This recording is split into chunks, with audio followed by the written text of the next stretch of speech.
তো hello guys, আমরা এখন যাচ্ছি আমাদের রুমকির বার্থডেতে।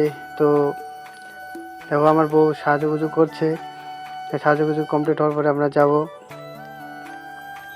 তো গাইস আমাদের সাজুগুজু কমপ্লিট হয়ে গেছে, দেখো এখন আমরা বেরোচ্ছি, চলে যাচ্ছি, আমরা কোচবিহারে রওনা হচ্ছি। তো চলো যাওয়া যাক। দেখো আমার ওয়াইফ কেমন করে ছাড়ছে।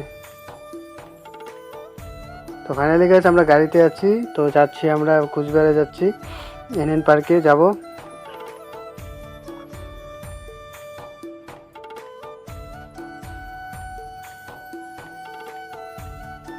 তো ফাইনালি গাইস আমরা এনএন পার্কে চলে এসেছি। তো দেখো ও তার বার্থডে গিফটটা চলে এসেছে, নিয়ে আসলাম। আর এই এই যে আমাদের বার্থডে গার্ল, তার বার্থডে হবে। তো দেখো গাইস ওইখানে আমাদের